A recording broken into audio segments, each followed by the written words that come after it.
This is Kilo Charlie 9, Victor Kilo Victor, and this is the Friday afternoon Qso-Vlog program from 3:30 till 5 Eastern.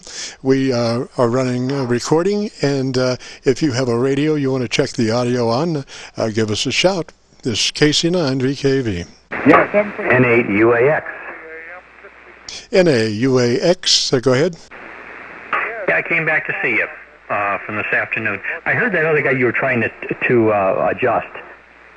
His audio sounds very narrow. Does that sound that way to you too? Are you talking about Jim-Wb8Reh? Yes. It sounded like he had his finger on his nose, which means the bandpass is real narrow or something. That's what I thought I heard. But again, my signal was only about 5 and 5 on him. So, and I'm not an audio person. Okay. Oh, Roger, yeah. And I was picking him up through an SDR, and I couldn't trust the SDR frequency response. By the time it gets to here, you know, all kinds of things can happen. And so I didn't want to give him any EQ notes monitoring him on SDR. But, you know, that's the thing about, you know, I'm not, what radio did he say he was on? I thought he said an boy. It was a Yazoo something. FT-920? No. 9 something. It was a 920. Yes, an FT-920. Roger. And does that have a variable bandpass capability? Not that I know of. I'd have to check. It could be, but not that I know of. I don't have any filters. So. Okay, Roger. And I'm copying you a little bit better on my receiver direct. It does sound like you might be a little light on the bottom end. Did you say that you found where your EQ stuff is? Yes, I only have 3 positions, and I am on the high end. I have mid and high, I have low and high. Those are the 4 choices I have. You don't have a manual control over your EQ? No, that's just built into the radio. Is that right? Well, what about high and low? It's beginning to sound like some kind of a novel. High and low. But if you can go to that position, let's hear you. Yeah, I'll do that. It'll just take a couple seconds. And that's where I had it before, so I'll give it a try, but I didn't have to process it. That's weird. You have 4 preset conditions, and you can't change those. There are 4 preset positions. Roger? That's correct. Boy, somebody needs to be shot. Who made them God? You know, I mean, geez. That's, oh well. Well, let's see where we go, high and low.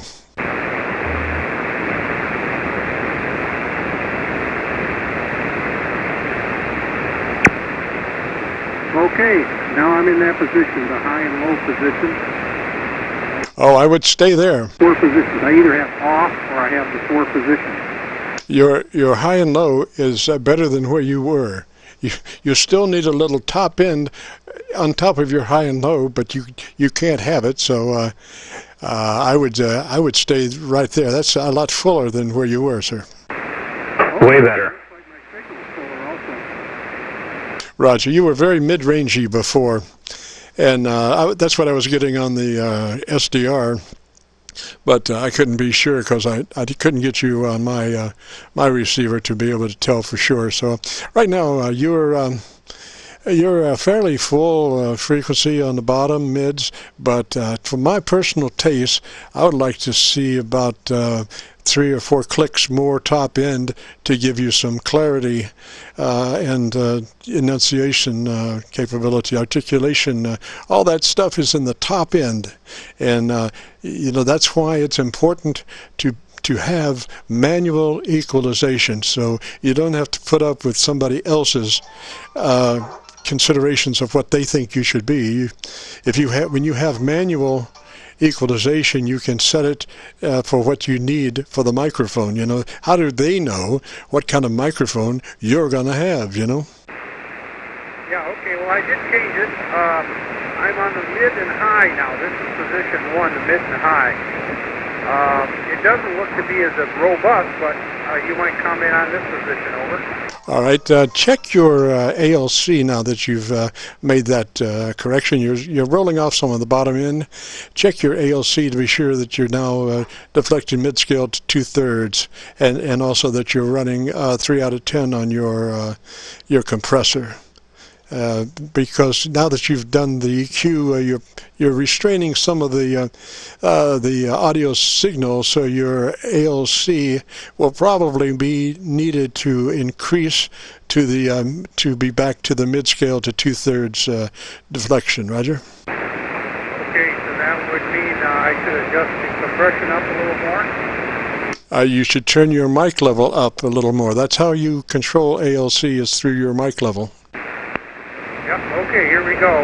Yep, it should be cranked up. That's a little bit better there now.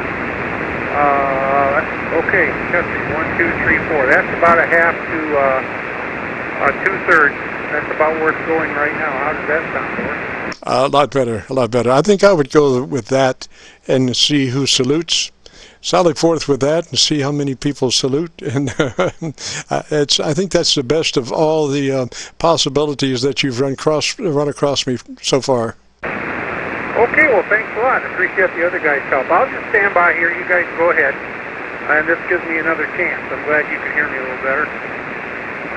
Okay, KC9VKV WB8REH. I'll stand by.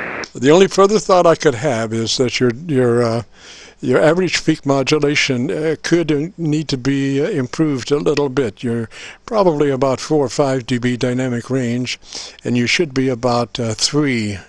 About a 3 is a nice average peak modulation situation. So if your compressor is on a 3, I would move it up to about a 5, and let's listen to you at a 5 on your compressor, Roger.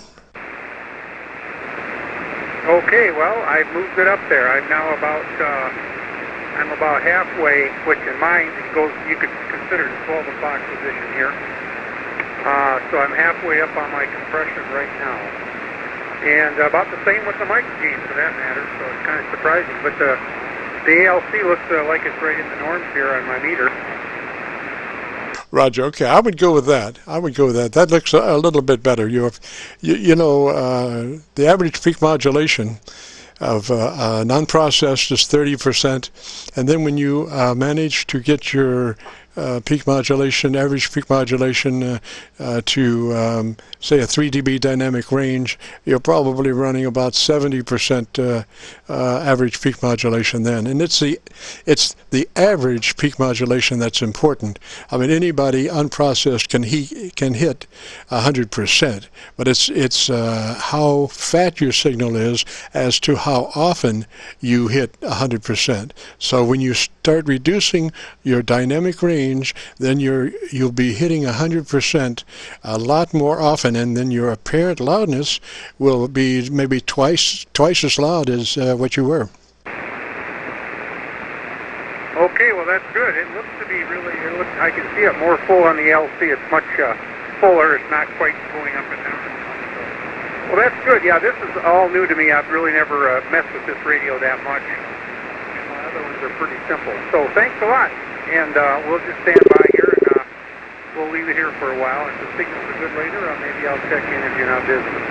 So thanks, WB8Reh. Roger that, 3s, and we'll catch you later. Sounding good. This is KC9VKV in the Friday afternoon Qso-Vlog page. If you've got a radio, you want to check the audio, give me a shout. We are recording between now and 5 Eastern, and then we'll post it up on YouTube within a couple of days, and you'll be able to go there and hear your radio audio, and also hear other people's radios also, and be able to compare your signal, your audio curve with theirs, and say, hey, I like mine better, or hey, I like his better, and then try to figure out the difference and crank in. That's the thing about manual EQs. You can, crank in the flavor of the week and move things around and not be restricted by somebody else's thought of what your EQ pattern should be. This is KC9VKV.